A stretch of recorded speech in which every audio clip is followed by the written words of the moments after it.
என்னால் இந்த புகாரை நம்ப முடியவில்லை. ஜோதா பேகம் அவ்வாறு செய்யவே மாட்டாள். அரசியலுக்காக அவர் அவ்வாறு செய்யவே மாட்டார். என்னை மன்னித்து விடுங்கள் அண்ணி. அதிகாரத்திற்காக யார் என்ன வேண்டுமானாலும் செய்யலாம். அரசியல் தேவதையையும் சைத்தானாக்கி விடுகிறது. அதோடு அந்த புறத்தில் இருக்கும் ஒரே ஒரு ஹிந்து பேகமும் அவர்தான். எனவே அவரை தவிர வேறு யார் செய்திருக்க முடியும்? குல்பதன் பேகம் சரியாகத்தான் கூறுகிறார் மகாராணி. ஜோதா பேகம் எவ்வாறு அப்படி செய்யலாம்? நானும் இந்த கருத்தை ஆமோதிக்கிறேன். அந்த புறத்தை ஆட்சி செய்வதற்கு இவ்வளவு தூரம் இறங்குவார் என்று நான் எதிர்பார்க்கவே இல்லை. ச்சே, இது அந்த புற விதிகளுக்கு எதிரானது மட்டுமல்ல, மற்ற பேகங்களுக்கு ஏற்பட்ட அவமானமும் கூட. நான் இப்போதே சென்று ஜோதா பேகத்திடம் பேசி வருகிறேன் அத்தை அவர்களே. ஆனால் உங்களிடம் ஒன்றை தெரிவிக்க விரும்புகிறேன். அந்த புறத்தில் உள்ள மற்ற பேகங்கள் வற்புறுத்தியதால் தான் இந்த போட்டியில் கலந்து கொள்ளவே அவர் சம்மதித்தார். அவ்வாறு இருக்கும் பொழுது ஏன் அவர்களுக்கு முன்பாக இவ்வாறு நடந்து கொள்ள வேண்டும்? எனவே இந்த செயலை ஜோதா பேகம் செய்திருக்க மாட்டார். அவரது பெயரை கெடுக்க வேண்டும் என்று நினைத்தவர்கள் தான் இவ்வாறு செய்திருக்கிறார்கள். யா அல்லாஹ், அப்படி என்றால் இதை செய்தது இந்த ருக்கையா பேகத்திற்கு என்னவாயிற்று? பதவியை காப்பாற்றிக் கொள்ள இவ்வாறெல்லாம் செய்வாளா? நீங்கள் ஏன் அவரை சந்தித்து இது பற்றி பேசக்கூடாது? அதற்கு முன்பு நிலைமை கைமீறி போய்விட்டதை சலிமா பேகம். ருக்கையா பேகம் ஒன்று குழந்தை அல்லவே சொல்லி புரிய வைக்க.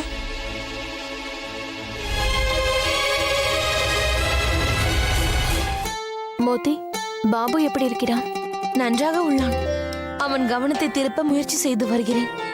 ஆனால் என்ன செய்தாலும் அவன் அவனுடைய தாயிடம் செல்லும் வரை அவன் இயல்பு நிலைக்கு வரமாட்டான். தன் குழந்தையை விட்டு பிரிந்திருக்கும் அந்த தாய் எவ்வளவு வருத்தப்படுவாள். நீ கவலைப்படாதே ஜோதா.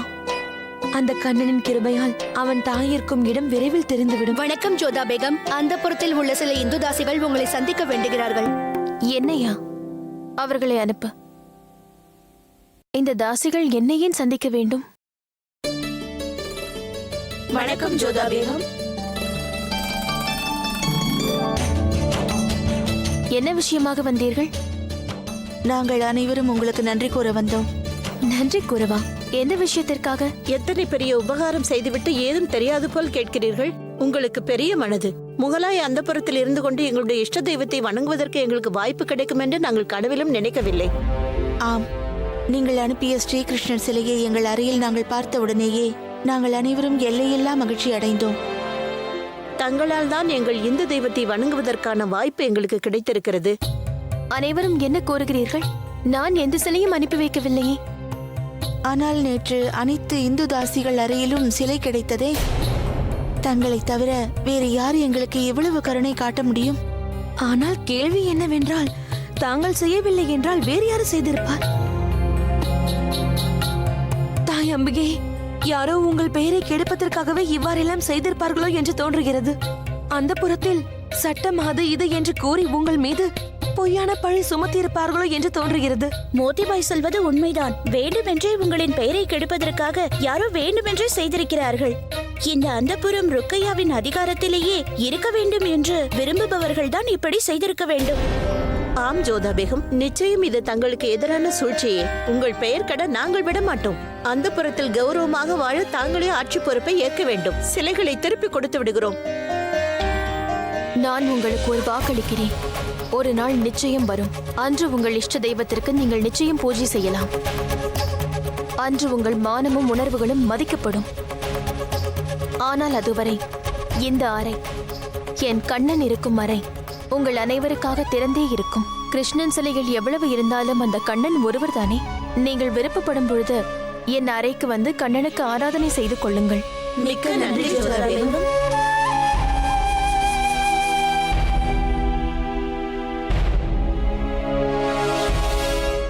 உசூர், உங்களுடைய கட்டளையின் பேரில் சரக்குகள், கால்நடைகள் மற்றும் குதிரைகளின் கணக்குகள் எனது கைக்கு வந்துவிட்டது.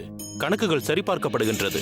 விரைவில் ஊழல் செய்தவர்களை கண்டுபிடித்து விடலாம். ஷேன்ஷா அவர்களுக்கு வெற்றி உண்டாகட்டும். என்னுடைய பிரத்யேக தர்பாரில் இடையூறு விளைவிக்க காரணம்? ஹசூர், அந்த புறத்தில் சிக்கலான சூழல் எழுந்திருக்கிறது. அப்படி என்ன சிக்கலான சூழ்நிலை எழுந்துவிட்டது? நீ தைரியமாக உள்ளே வர தூண்டிவிட்டது. இந்து தாசிகளின் அறைகளில் அவர்களுடைய தெய்வத்தின் சிலைகள் கிடைத்துள்ளது.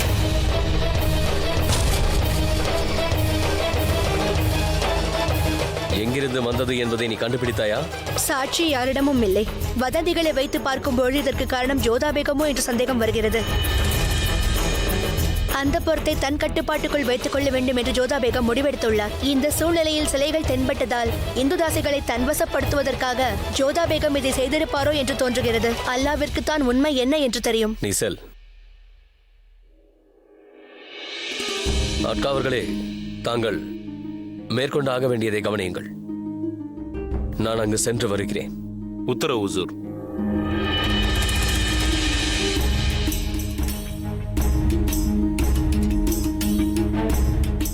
நான் இங்கு வந்த காரணம் உங்களுக்கு தெரிந்திருக்கும் அல்லவா?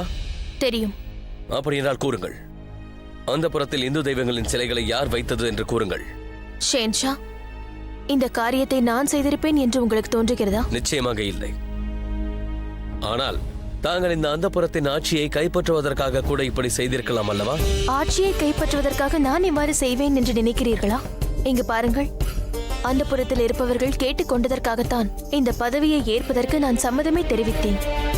இரண்டாவது விஷயம், அந்த புறத்தில் உள்ளவர்களை கவர வேண்டும் என்று நினைத்திருந்தால் நான் வேறு வழியை தேர்ந்தெடுத்திருக்கலாம். மதங்களையும் உணர்வுகளையும் பயன்படுத்திக் கொள்ளும் கீழ்த்தரமான வேலையை நான் என்றும் செய்ய மாட்டேன் ஷேன்ஷா. அதோடு முகலாயர் சட்டங்களையும் நான் நன்கு அறிவேன். நான் உங்களை சந்தேகப்படவில்லை என்று மீண்டும் கூறுகிறேன் ஜோதா பேகம். இப்படிப்பட்ட ஒரு கீழ்த்தரமான வேலையை நீங்கள் செய்ய மாட்டீர்கள் என்பது எனக்கு தெரியும். அதனால் தான் தங்களை தர்பாரிற்கு அழைக்காமல் நானே இங்கு நேராக வந்தேன், நேரடியாக உங்களிடமே கேட்பதற்காக. நான் இப்போது உங்களை ஒன்று கேட்க வேண்டும் ஜோதா. அது உங்களுக்கு என்ன தோன்றுகிறது? யார் இவ்வாறு செய்திருப்பார்கள்? அது எனக்கு தெரியவில்லை ஷேன்ஷா. ஓ, அப்படியா? உங்களுக்கு தெரியவில்லையா அல்லது கூற விருப்பம் இல்லையா? என்னை பற்றி பேச மட்டுமே எனக்கு உரிமை உள்ளது. யார் இதை செய்திருப்பார்கள், யாரால் இதை செய்யக்கூடும் என்று நான் யோசிக்க விரும்பவில்லை. அது எனக்கு தேவையும் இல்லை. சரி, இதை பற்றி நான் விரிவாக விசாரிக்கிறேன் ஜோதா பேகம். நன்றி.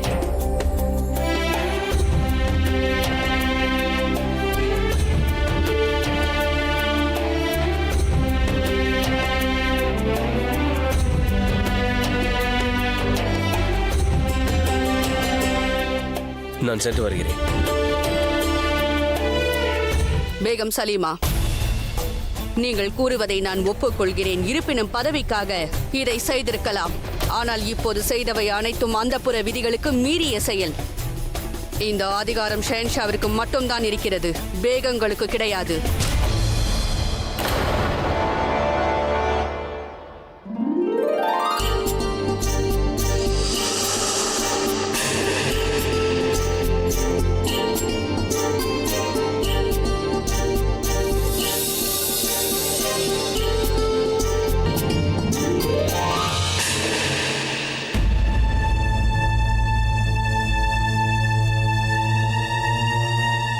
எச்சரிக்காய்! மன்னர்களின் மன்னர், இந்துஸ்தானத்தின் மகாராஜா ஷஹன்ஷா ஜலாலுதீன் முஹம்மத் அவர்கள் வருகிறார்.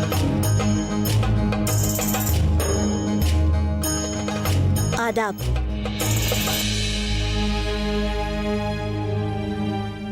இந்த விஷயத்தில் நான் உங்கள் அனைவரிடமும் கேள்வி கேட்க வேண்டும். உண்மையில் நாம் அனைவரும் இதை நினைத்து வெட்கப்பட வேண்டிய விஷயம் இது. அதனால் இந்த விவகாரத்தில் உங்கள் அனைவரின் அபிப்பிராயங்களை நான் தெரிந்து கொள்ள விரும்புகிறேன். உண்மையில் நடந்தது மிகப்பெரிய தவறு ஷாயின்ஷா. இந்து தாசிகளின் ஆதரவை பெறுவதற்காக இவ்வளவு கீழ்த்தரமாக நடந்து கொண்டது வெட்கமாக இருக்கிறது.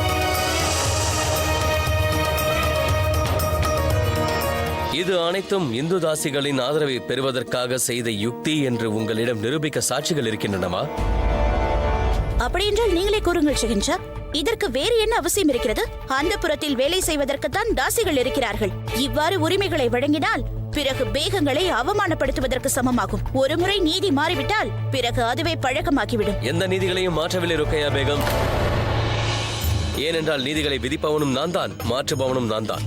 ஆனால் உண்மையில் நடந்தது என்னவென்றால் சட்டத்தை மீறுவதற்கான ஒரு பெரும் முயற்சி. இப்போது தெரிய வேண்டியதெல்லாம் யார் எதற்காக இப்படி செய்தார்கள் என்பது.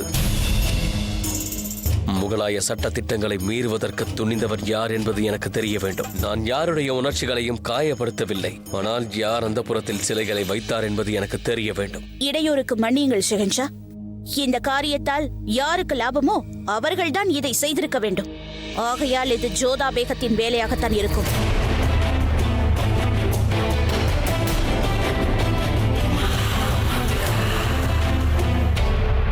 பேசுவதற்கு முன்பாக சற்று யோசித்து நன்றாக ஆலோசித்து பேசுங்கள். அந்த புறத்தில் இருக்கும் முகலாய பேகங்களே கூறுங்கள், நீங்கள் தானே ஜோதா பேகத்தை ஆதரித்தீர்கள்? ஆனால் ஜோதா பேகம் அல்லாமல் இந்த சிலைகளை யார் எடுத்து வந்திருப்பார்கள்? எடுத்து வந்ததற்கான சாட்சி இருக்கிறதா? இருந்தால் அந்த சாட்சியை உடனே காட்டுங்கள். கூறுங்கள், சாட்சிகள் இருக்கின்றனவா? ஒருவேளை சாட்சிகள் இல்லை என்றால் நான் இப்போதே இந்த விசாரணையை முடித்துக் கொள்கிறேன்.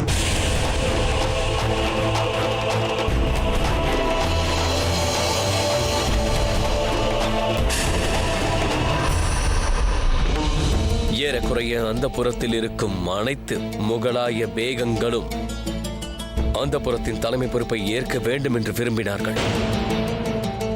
அது மட்டுமல்லாமல் இங்கிருக்கும் இந்திதாசிகளின் எண்ணிக்கை மிக குறைவு. அப்படி இருக்கும்போது இந்த கேவலமான ஒரு செயலை ஜோதா பேகம் எதற்காக செய்திருப்பார்கள் என்று எண்ணி பாருங்கள்.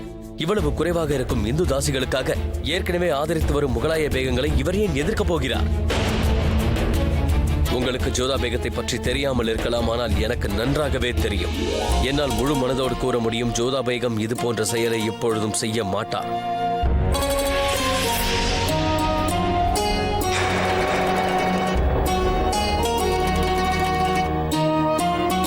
கீழ்த்தரமான எண்ணங்களை பற்றி அவர் யோசித்துக் கூட பார்த்ததில்லை. ஆனால் அரசே, நான் பேசிக் கொண்டிருக்கிறேன். நான் பேசிக் கொண்டிருக்கும் போது இடையில் யார் பேசினாலும் என்னால் பொறுத்து கொண்டிருக்க முடியாது. நான் உங்கள் அனைவருக்கும் ஒன்றை கூறிக்கொள்ள விரும்புகிறேன். ஒருவேளை இந்த வேலையை செய்தவர் உங்களில் ஒருவராக இருக்கும் பட்சத்தில் தாங்களாகவே என் முன்பு வந்து ஒப்புக்கொண்டு விட்டால் நல்லது. நான் அவர்களை மன்னித்தாலும் மன்னிக்கலாம். இல்லாவிடில் அந்த நபர் ஷெஹன்ஷாவை ஏமாற்றியவருக்கு சமமாக கருதப்படுவார். ஷெஹன்ஷாவை ஏமாற்றியவருக்கு என்ன தண்டனை விதிக்கப்படும் என்பது உங்களுக்கே நன்றாக தெரியும். ஷெஹன்ஷா, என்னை பொறுத்தவரை இது ஒன்றும் சிறிய விஷயம் அல்ல. இது நமது சாம்ராஜ்யத்தை இழிவுபடுத்துவதாகும். ருக்கையா பேகம், எனக்கு நன்றாக தெரியும் யார் இந்த வேலையை செய்தவர் என்பது, எதற்காக எப்போது செய்தார்கள் என்றும். அதனால் நான் பேசி முடிக்கும் வரை நீங்கள் பேசாமல் இருந்தால் அது மிகவும் நல்லது.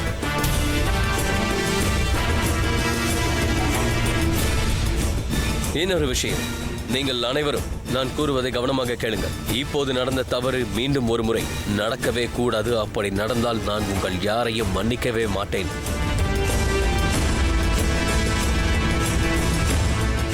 ருக்கையா பேகம்,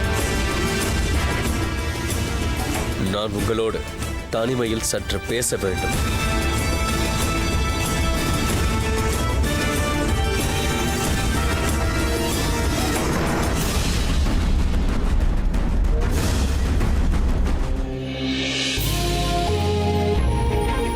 அந்த அல்லாவுக்கு நன்றி. எனக்கு தங்கள் மீது இருக்கும் நம்பிக்கை ஷெஹன்ஷாவிற்கும் இருக்கிறது.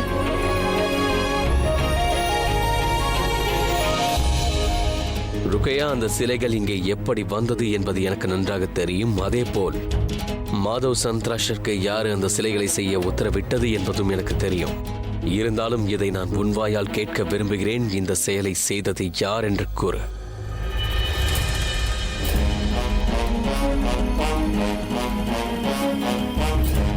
என் கண்களை பார். நான் யார் என்பதை கூறு. ஜலால், இது என்ன கேள்வி? நான் கேட்ட கேள்விக்கு பதிலை கூறு. ஒரு முறை என் கண்களை பார்த்து நான் யார் என்பதை கூறு ருக்கையா. தாங்கள் எனது தோழர், கணவர், அதோடு ஷெஹன்ஷா. என்னிடம் போய் கூறாதே ருக்கையா. இதில் ஏதேனும் ஒன்றை நீ மதித்திருந்தாலும் என்னிடம் இப்படி போய் கூறி இருக்க மாட்டாய்.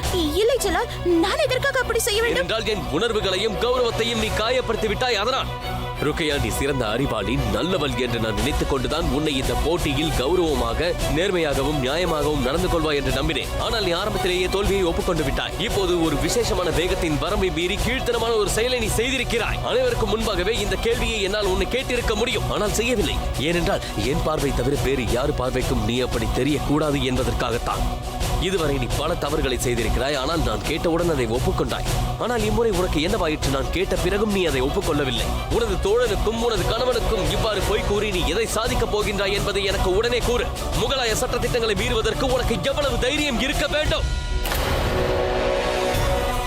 எனக்கு தெரிந்த ருக்கையாவாக நீ இல்லை. ஒருவேளை அந்த ருக்கையாவாக இருந்திருந்தால் இவ்வளவு கேவலமான ஒரு செயலை நீ செய்திருக்க மாட்டாய். ஒருவேளை நீ அப்படி இருந்திருந்தால் தாசிகளிடமோ இல்லை எனது பேகங்களின் மனம் வாடும் அளவிற்கு இந்த செயலை நீ செய்திருக்க மாட்டாய். நீ ஜோதாவின் தரத்தை குறைக்க வேண்டும் என்று எண்ணி உனது தரத்தை குறைத்துக் கொண்டிருக்கிறாய். அந்த குதாவிற்காகவாவது இனி இப்படி செய்யாத இருக்கையா? ஒருவேளை நீ அப்படி செய்தால் நான் வைத்திருக்கும் சிறிது மரியாதையையும் நீ இழக்க நேரிடும்.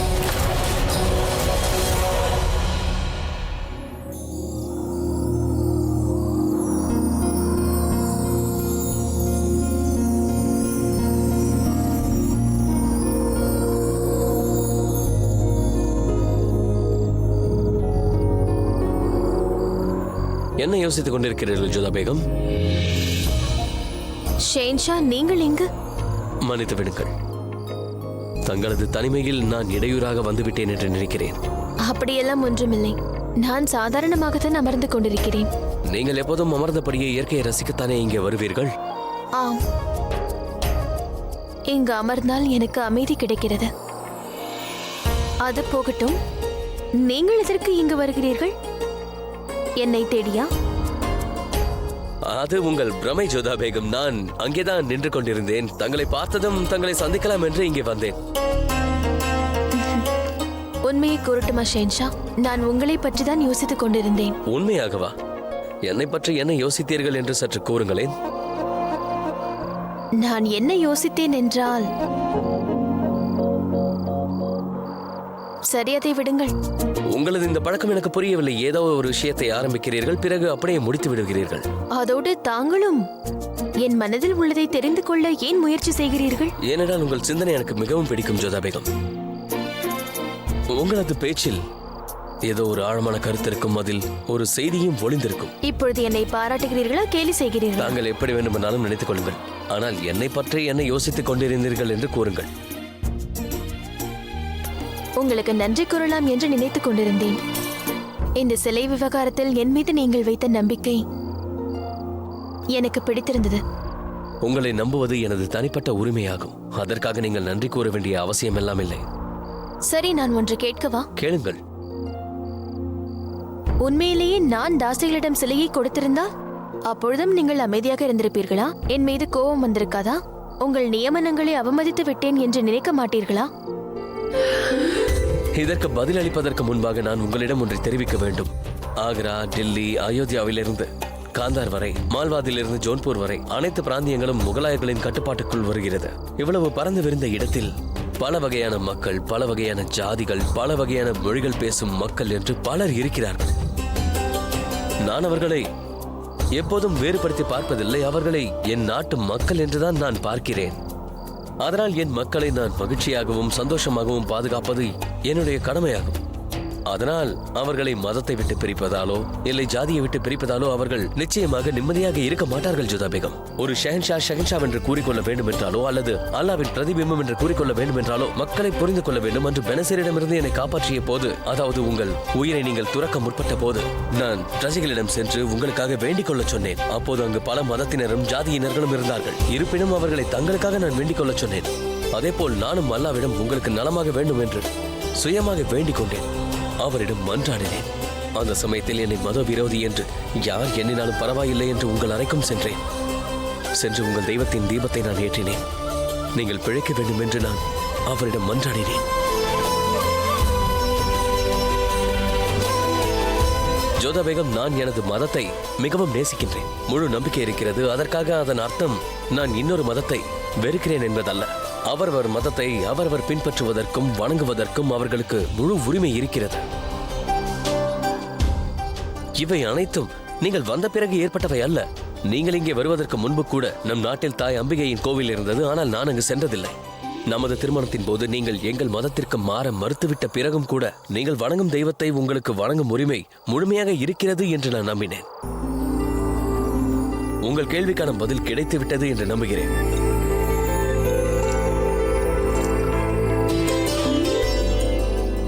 உங்களிடம் இன்னொன்றையும் கூற விரும்புகிறேன் ஜோதா பேகம். நான் உங்களை நம்பியதற்கான காரணம் நீங்கள் மிகவும் நல்ல மனம் படைத்தவர் என்பதற்காக.